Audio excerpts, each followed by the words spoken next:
Welcome to Thulasi homemade சமையல். இப்போ நம்ம பார்க்க போகிற ரெசிபி கடல் விருந்து. அதுக்கு சீலா மீன் எடுத்து வச்சுருக்கேன், நெத்திலி எடுத்து வச்சுருக்கேன், கடம்பா வச்சுருக்கேன், எறா கொஞ்சம் எடுத்து வச்சுருக்கேன். இதை வச்சு நான் என்னென்ன செய்ய போகிறேன்னு காட்டுறேங்க. தலை வால் எல்லாம் போட்டு ஒரு குழம்பு வைக்க போகிறேங்க. இதோடத்தையும் வறுக்க போகிறேன். இந்த புட்டு வைக்க போகிறேன். இதை கொஞ்சம் பெரட்டல் மாதிரி பண்ணிக்க போகிறேன். எறா பெரட்டல், நெத்திலி வறுவல்.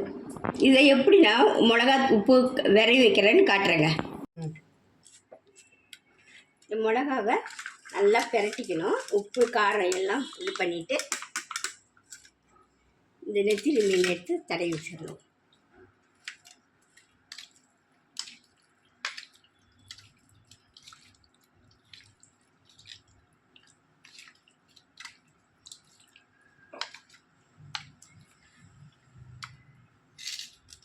கொஞ்சம் இறால் எடுத்து தடவிக்கணுங்க.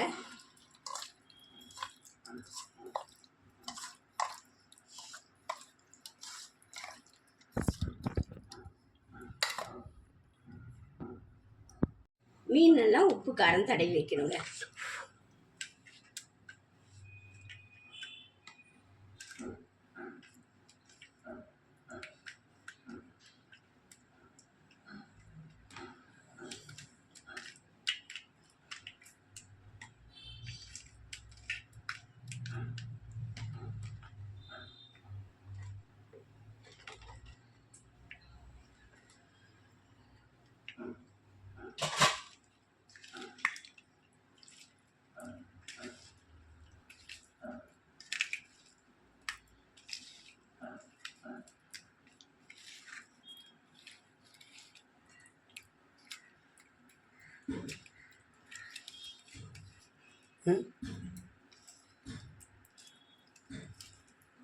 இப்போ எல்லாத்தையும் ஒரு 1 hour அப்படியே இருக்கட்டும். நம்ம அடுத்து மீன் குழம்பெல்லாம் செய்யறதுக்குள்ள இது கொஞ்சம் ஊறி உப்பு காரம் உரைச்சிருக்கும்.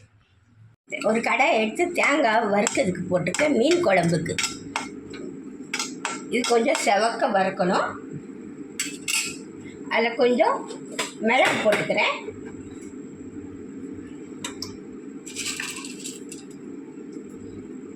ஒரு ஸ்பூன் மிளகு போட்டுக்கிறேன். நல்லா வறுத்ததுக்கப்புறம் காட்டுறேங்க. நல்லா செவந்து வந்துட்டு கொஞ்சம் கருவேப்பிலை போட்டுக்கிறேங்க. ஒரு 2 ஸ்பூன் மிளகாத்தூள், குழம்பு மிளகாத்தூள் போட்டுக்கிறேன். இது நல்லா ஆறின பிறகு அரைச்சிக்கணும். பாருங்கள், நல்லா ஆறிடுச்சு. மிக்சி ஜாரில் போட்டேன். கொஞ்சம் வெங்காயம், சாம்பார் வெங்காயம் எடுத்து அதையும் உரித்து வச்சுருக்கேன். அதையும் போட்டு நல்லா நைஸாக அரைச்சிக்கணும். இப்போ நம்ம குழம்புக்குள்ளே மீன் எடுத்து போட்டுக்கணுங்க. தலை வால் எல்லாம் போட்டு ஒரு குழம்பு. இப்போ நம்ம அரைப்பை இந்த மாதிரி நைஸாக அரைச்சிருக்கேன். அதை எடுத்து போட்டுக்கிறேன்.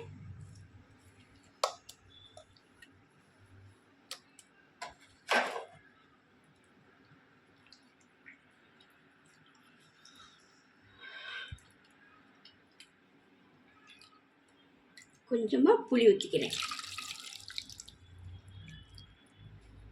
இந்த குழம்புக்கு தகுந்த உப்பு போட்டுக்கலாம்.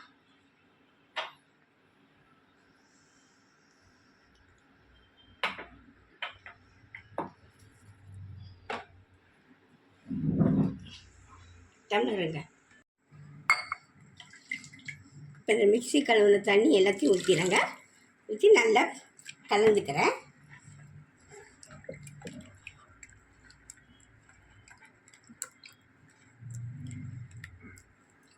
அப்படியே அடுப்பில் வச்சிடணும். நல்லா கொதிக்கணும். இப்போ அடுப்பை பற்ற வச்சிடலாங்க.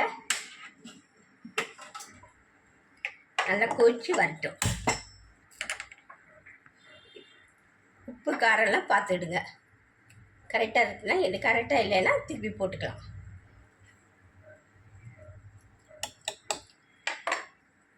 கரெக்டாக இருக்குது.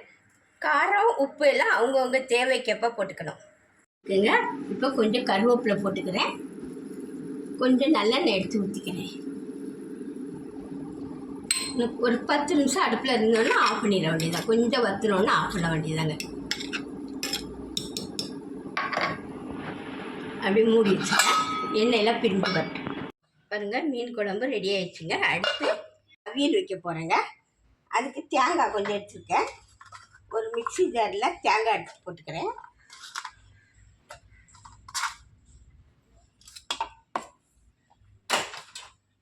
கொஞ்சம் மஞ்சள் போட்டுக்கிறேன்.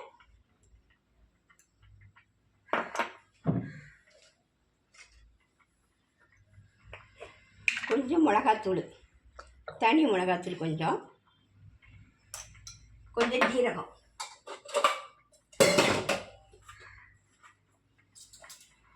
கொஞ்சம் ஜீரகம் இது எல்லாத்தையும் அரைச்சிக்கணும். இப்போ ஒரு சட்டி எடுத்து அதில் நெத்திலியை போட்டுக்கிறேங்க. நெத்திலியில் முள் எடுத்துட்டோங்க.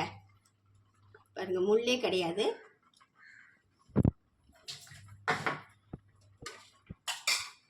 இப்போ எடுத்து வச்ச மாங்காய் போட்டுக்கிறேன்.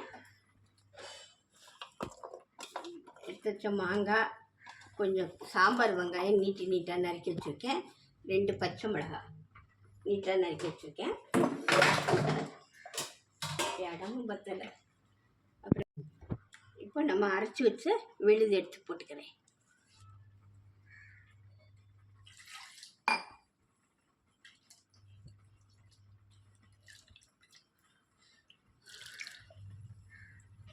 கொஞ்சமாக தண்ணி ஊற்றிட்டு, மிக்சி கல்லில் தண்ணியெல்லாம் கொஞ்சமாக ஊற்றிக்கணும். நிறையெல்லாம் ஊற்றக்கூடாது. கொஞ்சமாக ஊற்றிக்கிறேன்.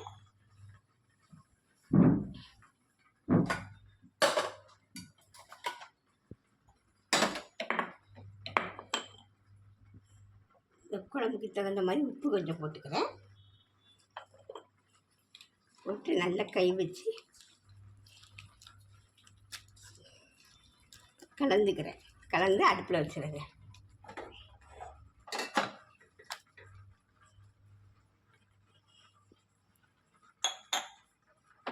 பற்ற வைக்கணும்.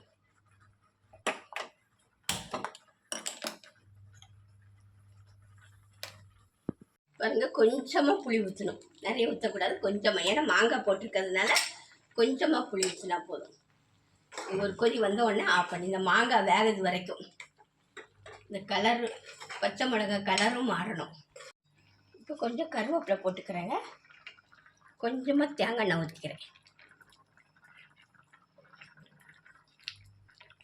ஒரு 10 நிமிஷம் இருக்கட்டும், ஆஃப் பண்ணிட வேண்டியதாங்க. பாருங்கள், நல்லா வெந்துச்சு. பாருங்கள், மாங்காய்லாம் நல்லா வெந்துச்சு. இப்போ ஆஃப் பண்ணிட வேண்டியதாங்க. இப்போ சீலா மீன் புட்டு வைக்க போகிறேங்க. இப்போ அந்த சீலா மீன் எடுத்து கொஞ்சம் மஞ்சள் தூள் போட்டு கொஞ்சம் தண்ணி ஊற்றி வேக விடணும். ஒரு 10 நிமிஷம் அந்த மேல் தோடு உறிஞ்சி வர்ற மாதிரி வேக விடணும். பாருங்கள், நல்லா வெந்துச்சு. இப்போ ஆஃப் பண்ணிவிட்டு ஆற வச்சு அந்த முள்ளெல்லாம் எடுக்கணும். இப்போ எண்ணெய் காஞ்சிடுச்சுங்க. கொஞ்சம் கடுகு போட்டுக்கிறேன்.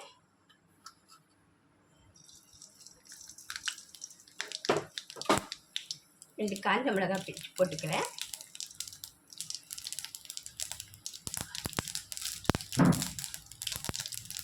கொஞ்சம் கருவேப்பிலை போட்டுக்கிறேன். வெங்காயத்தை பொடியாக நறுக்கி வச்சுருக்கேன், அதை போட்டுக்கிறேன். பாருங்கள், மீனை முள்ளை எடுத்து வச்சுட்டேன். இது நல்லா வதங்கட்டும். வெங்காயம் பாருங்கள், நல்லா வெங்காயம் வதங்கிடுச்சு. இந்த ஸ்டேஜில் நம்ம எடுத்து வச்சா மீன் உரித்து வச்சுருக்க பாருங்கள், அதை போட்டுக்கிறேன். போட்டு கொஞ்சம் கிளறி கொடுக்குறேன்.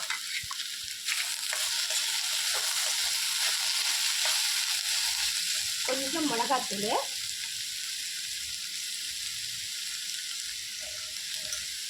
கொஞ்சம் மஞ்சள் தூள் கொடுக்குறேன். அந்த மீனுக்கு தேவையான உப்பு போட்டுக்கிறேன். தேங்காவை ஜீரகம் போட்டு கொரகொரன்னு அரைச்சி வச்சுருக்கேன். அந்த அரைப்பெடுத்து இதில் போட்டுக்கிறேன். தேங்காவை போட்டு நல்லா உதிரியாக கிளறி வரணும்.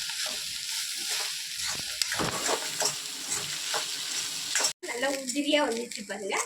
இப்போ ஆஃப் பண்ணிட வேண்டியதாங்க. அடுத்து கடம்பா கிரேவி போடுறேங்க. எடுத்து அதில் எண்ணெய் ஊற்றிக்கோங்க.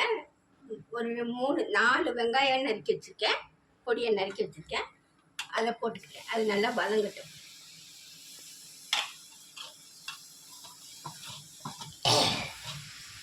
வெங்காயம் நல்லா வதங்கி பாருங்கள். இந்த பருவத்து தக்காளி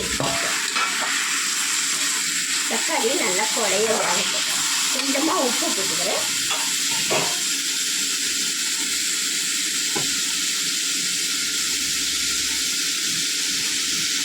கொஞ்சம் வதக்கி போட்டுக்கிறேன். 2 போட்டால் தான் கொஞ்சம் வேகும்.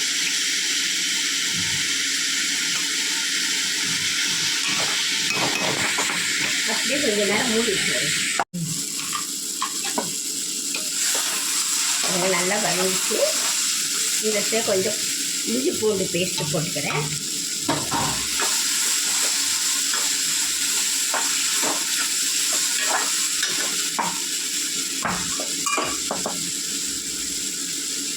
ஒரு ஸ்பூனு மிளகாத்தூள் போட்டுக்கிறேன்.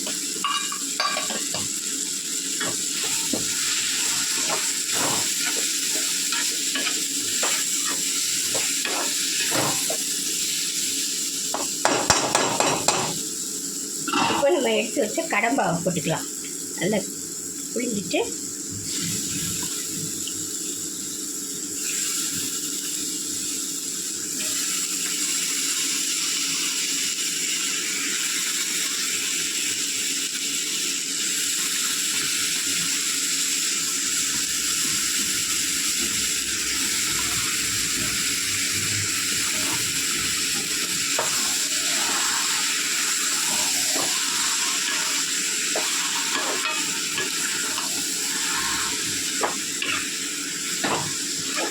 கொஞ்சம் அதிலே தண்ணி வருங்க. கொஞ்சம் வதங்கட்டும், அதிலே தண்ணி வரும் பாருங்கள். நான் தண்ணியும் ஊற்றலை பாருங்கள், எவ்வளோ தண்ணி வந்திருக்கு பாருங்கள். இப்போ பார்க்கறதுக்கு தான் நிறைய இருக்கும், வெந்துன்னா கொஞ்சம் ஆகிடும். நல்லா இது தண்ணியெல்லாம் வத்துறது வரைக்கும் கொஞ்சம் இருக்கட்டும். ஃபஸ்ட்டு வதக்கிறதுக்கு தான் கொஞ்சம் உப்பு போட்டேன். இப்போ அந்த கிரேவிக்கு தகுந்த உப்பு போட்டுக்கிறேங்க. உப்பு காரம் எல்லாம் அவங்கவுங்க டேஸ்ட்டுக்கு மாதிரி.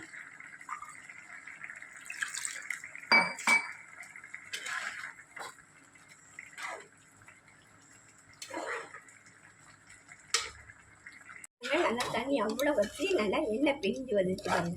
இந்த ஸ்டேஜில் ஆஃப் பண்ணிட வேண்டியதாங்க. கடம்பா கிரேவி ரெடி ஆயிடுச்சுங்க. அடுத்து மீன் வறுக்கிறத காட்டுறேங்க. ஒரு தோசைக்கல்ல காய வச்சு கொஞ்சம் எண்ணெய் ஊற்றிக்கோங்க. கொஞ்சமாக இஞ்சி பூண்டு பேஸ்ட்டு போட்டுக்கிறேன். நம்ம எடுத்து வச்ச இறாவை போட்டுக்கிறேன். இறா கொஞ்சம் வதங்கட்டும்.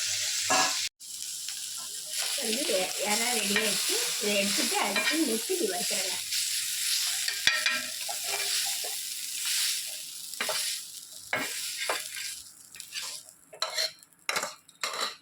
அதே கடாயில் கொஞ்சம் எண்ணெய் ஊற்றிக்கிறேன்.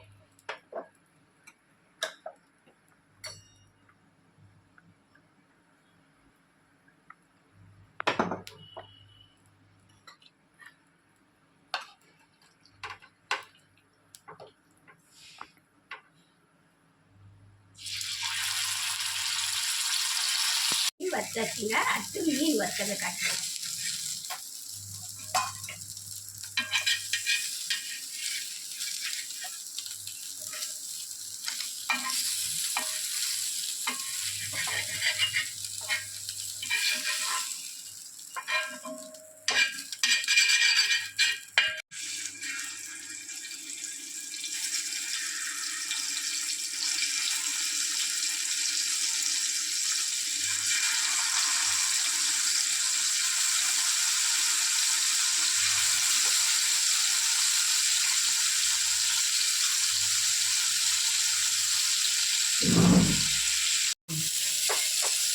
மீனும் வறுத்தாச்சுங்க. இந்த ரெசிபி உங்களுக்கு பிடிச்சிருந்தா சப்ஸ்கிரைப் பண்ணுங்கள், ஷேர் பண்ணுங்கள், கமெண்ட் பண்ணுங்கள். இது என்னெல்லாம் செஞ்சுருக்கேன்னு ஷார்ட்டில் போட்டுருங்க.